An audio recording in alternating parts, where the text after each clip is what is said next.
नमस्कार। मेरे सामने 31 वर्षीय हाथ व्यक्ति का, उनकी पहले उंगलियों पर फलों के बारे में बताऊंगा, फिर पर्वों के बारे में और अंत रेखाओं के बारे में बताकर अंत में आपके सवालों के जवाब दूंगा। बहुत धैर्य से सुनिएगा। सबसे पहले बात करता हूं आपकी कनिष्ठा उंगली के बारे में। कनिष्ठा उंगली ज्ञान की उंगली लगभग सूर्य की उंगली तक पहुंच गई। जिस तरह का हाथ का प्रारूप है, छोटा है, भारी हाथ है, उंगलियों की लंबाई भी सामान्य रूप से है। जब इस प्रकार का हस्तरेखा होती है और हाथ की लंबाई चौड़ाई होती है, स्क्वायरिश हाथ होता है, तो मेहनत कश इंसान होता है। सबसे पहली बात है ये। दूसरी बात, ऐसे व्यक्ति मेहनत के द्वारा ही या मेहनत जिनमें कामों के अंदर होती है, यानी बुद्धि का श्रेय नहीं होता ज़्यादा, उस तरह के हाथ की ये शैली है। यहाँ पर आपके मानसिक पर्व पूरी तरीके से मजबूत है, बुद्धि की कोई कमी नहीं है। जितनी सोच रखते हैं उसमें उतनी मेहनत भी करते हैं। बिल्कुल प्रथम पर्व मजबूत है। सेकंड पर्वत पर किसी से लड़ने झगड़ने की प्रवृत्ति भी नहीं है और साथ ही साथ कोई खामखा का आवेश या क्रोध आकर के अपने काम का नुकसान भी नहीं करते हैं। अपने द्वारा मेहनत से जो धन कमा सकते हैं वो आप यहाँ पर कमा रहे हैं, ये तीसरा पर्व बताता है। यानी मेहनत से धन कमाना, यानी कि हाथ पैरों को चलाकर धन कमाना। आइए सूर्य की उंगली के प्रथम पर्व के बारे में बात करता हूँ। आपकी सारी ही उंगलियों पर कोई खड़ी रेखा नहीं है, कोई आड़ी रेखा नहीं है। यानी अगर मैं कहूँ तो कुल मिलाकर सारी उंगलियों का जो पर्वों पर रेखाओं का अच्छा ना खड़ा होना, ये अपने आप में भी एक अच्छे धन के संग्रह को नहीं बढ़ाता है। साथ ही साथ राहु रेखाएं हैं तो कोई बड़ी रुकावट भी नहीं आती है, काम निरंतर मिलता रहता है। सूर्य का प्रथम पर्व, कोई आँखों का रोग नहीं, कोई क्रोध की स्थिति नहीं, कोई एक्सीडेंट नहीं, इस तरह का पर्वत। सेकंड पर्वत पर अगर मैं देखता हूँ तो राज्य सरकार से संबंधित टेंडर्स या राज्य सरकार से संबंधित कार्यों के द्वारा लाभ नहीं मिलेगा। तीसरा पर्व यानी कुल मिलाकर जो पिता का कारक होता है और साथ ही साथ पिता से संपत्ति मिलने वाली की स्थिति होती है, कोई बहुत ज़्यादा मजबूत वजूद आपको नहीं मिला। यहाँ पर बात करता हूँ आपकी शनि की उंगली के प्रथम पर्व के बारे में, जो आपके शरीर के रोगों में स्थायी रोग के लिए जाना जाता है। अभी शरीर में कोई स्थायी रेखा नहीं। सेकंड पर्वत पर किसी प्रकार के बहुत बड़े कर्ज के योग नहीं, तो किसी प्रकार से बहुत बड़े धन योग पाने के योग वर्तमान में नहीं। तीसरा पर्व परिवार की स्थितियों को चलाना, परिवार का संचालन करना, पत्नी का बच्चों का पालन पोषण करना, वो ठीक से आप कर लेते हैं। अब बात करता हूँ मैं आपकी बृहस्पति की उंगली के बारे में। बृहस्पति की उंगली और कुल मिलाकर प्रथम पर्व पर किसी प्रकार का शुगर कोलेस्ट्रॉल का कोई भी योग नहीं है। तो सेकंड पर्वत पर पत्नी के साथ यहाँ पर यदि मैं देखता हूँ तो वर्तमान में देखिए, हमेशा ध्यान रखें जब पत्नी से वाद विवाद की बात होती है तो उसमें पर्वतों पर की गहराई और उनकी रेखाओं का बहुत परिणाम माने रखता है। यहाँ वर्तमान की स्थिति में पत्नी के साथ कोई अलगाव नहीं है, सीधी सी बात। दूसरा, यहाँ पर खड़ी रेखा नहीं है, यानी पत्नी का सहयोग भी जीवन में नहीं होगा। तो ये इस तरह का पर्वत भी शून्य पर्वत आपका है। तीसरा पर्व संतान का सुख सहयोग आपको जीवन में मिलेगा। आइए बात करता हूँ उसके बाद में आपके बुध पर्व के बारे में। आपके इंक के हाथ में, आपके बिना इंक के हाथ के अंदर आप देखेंगे तो बुध पर्वत खत्म है बिल्कुल। यानी बुध पर्वत अगर बेहतरीन नहीं होता तो व्यक्ति गणितज्ञ नहीं होता, यानी कि उसको मैं कह सकता हूँ सर्वश्रेष्ठ शिक्षा नहीं होती उसकी। साथ ही साथ अगर वो शेयर मार्केट में पैसा लगाए तो डूब जाए, बहुत व्यवसाय करने का प्रयास करे तो व्यवसाय में डूब जाए, किसी को पैसा दे दे तो डूब जाए। साथ ही साथ वर्तमान में धन के अच्छे योग भी नहीं है। यहाँ पर खड़ी रेखाओं का होना अनिवार्य जाना जाता है। दूसरा पर्व सूर्य का पर्व, और सूर्य के पर्व में भी यहाँ पर कोई सरकारी नौकरी का योग नहीं मिला। सिर्फ एकमात्र रेखा मिल जाती है तो व्यक्ति को ये कह सकता हूँ कि हाँ भाई वो यात्राएं कर लेता है, विदेश तक भी पहुँच जाता है। इस तरह की स्थिति को यहाँ पर जाना जाता है। अब बात करता हूं मैं आपके भाग्य के पर्व के बारे में। यहाँ रेखा ऊर्जित होने का प्रयास कर रही है। ये अस्त रेखा है, जिस रेखा को मैं बना रहा हूँ ये बहुत अच्छा वी का ट्रायंगल बनेगा, समय लगेगा लेकिन उसका लाभ भी मिलेगा। लेकिन अभी वर्तमान में ये सोया हुआ पर्वत है।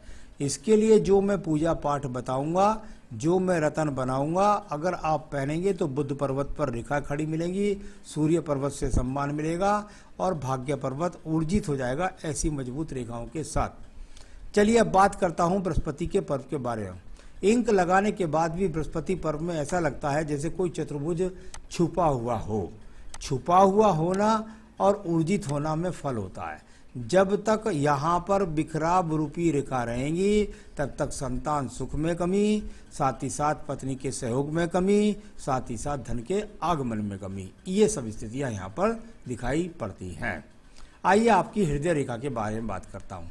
जिस तरह की हृदय रेखा यहाँ है, व्यक्ति किसी के काम नहीं आता, तो व्यक्ति के साथ दूसरे लोग भी काम नहीं आते। आप किसी के काम नहीं आते तो दूसरे लोग भी आपके काम नहीं आते।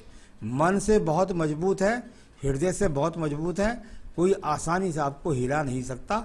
इस तरह की प्रवृत्ति के व्यक्ति हैं, कोई रोग की संभावना नहीं यहाँ पर नजर आ रही है। आइए निम्न मंगल पर्व के बारे में बात करता हूँ। निम्न मंगल पर्व की जो रेखाएं हैं वो मैं पूरी रेखा से इनसे संतुष्ट नहीं हूँ। यानी ये रेखाएं जितनी आपको चमक रही हैं इनसे आपके जीवन में काम नहीं चलेगा। इससे ज़्यादा और रेखाएं हाथ में बननी चाहिए, मेहनत करनी होगी और तब जाकर आप अपने जीवन में सफलता को प्राप्त करेंगे। यहाँ पर बात करता हूँ मैं आपकी बुद्धि रेखा के बारे में। बुद्धि रेखा, और यहाँ पर यदि देखते हैं तो ये बुद्धि रेखा यहाँ से चली और मजबूती के साथ जा रही है और इंक वाली साई में जाकर चंद्र पर्वत से संबंध भी बना रही है। यानी व्यक्ति के जीवन के अंदर विदेश जाना था, विदेश हो आया, आगे भी विदेश जाने की संभावना है और यदि और गहरी आगे तक हो गई तो विदेश में काफ़ी समय तक रह के व्यक्ति धन भी कमाता है। तो इस तरह की यहाँ पर यह आपकी बुद्धि रेखा है। दूसरा पर्वत मंगल का, अब यहाँ पर कोई कोर्ट नहीं है, कोई कचहरी नहीं है, कोई मुकदमा नहीं है वर्तमान की स्थिति के अंदर।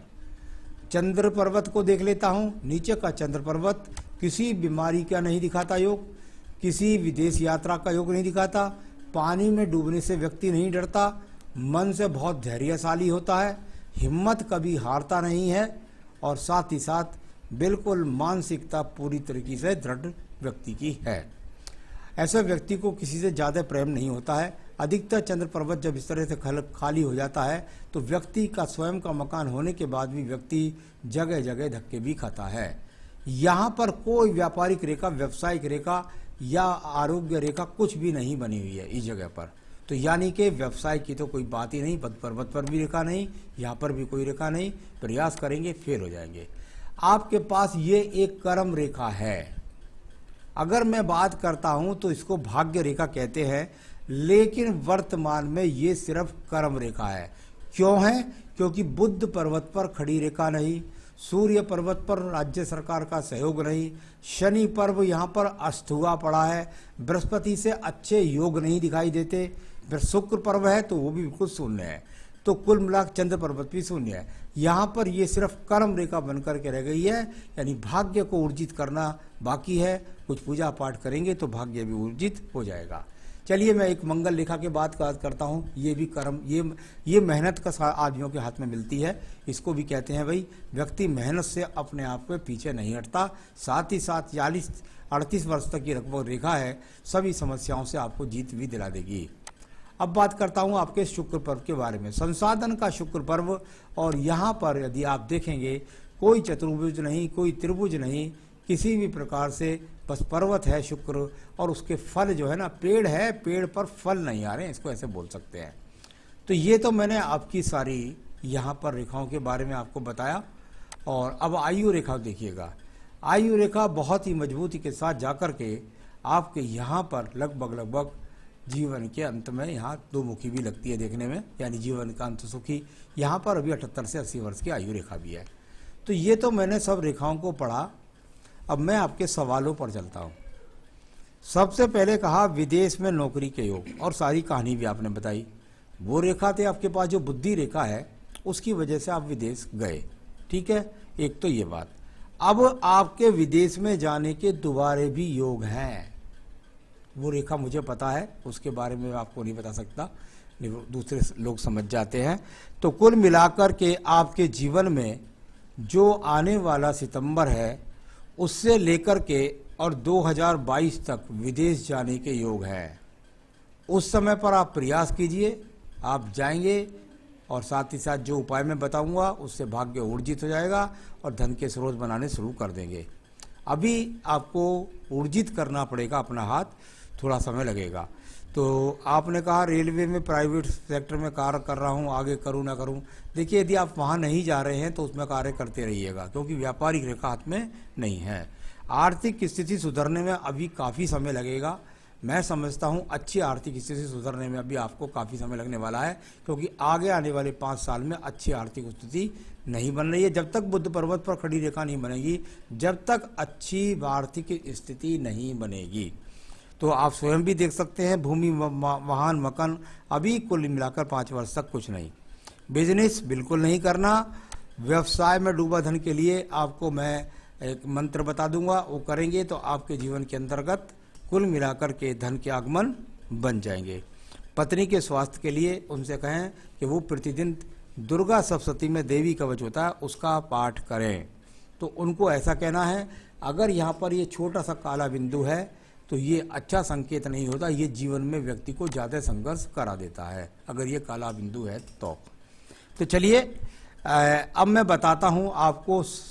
अपना पर्वत ऊर्जित करने के लिए रेखाएं बन जाएंगी, आपका भाग्य ऊर्जित हो जाएगा, आपका धन के स्रोत बन जाएंगे, आपके जीवन के साधन बढ़ जाएंगे। उस सब के लिए क्या करें आप? सबसे पहले एक पुखराज धारण करें, जल्दी से जल्दी। इसके अंदर एक श्रीलंकन पुखराज आपको पहनना है। तुरंत एकदम ये लोहे का छल्ला उतारिएगा। आपने स्वयं अपने ऊपर ग्रहण लगा रखा है, तुरंत उतार दीजिएगा। अगर आप छल्ला लोहे का पहनना चाहते हैं तो आप मध्यमा उंगली में पहन सकते हैं, लेकिन इसके अंदर बिल्कुल भी नहीं।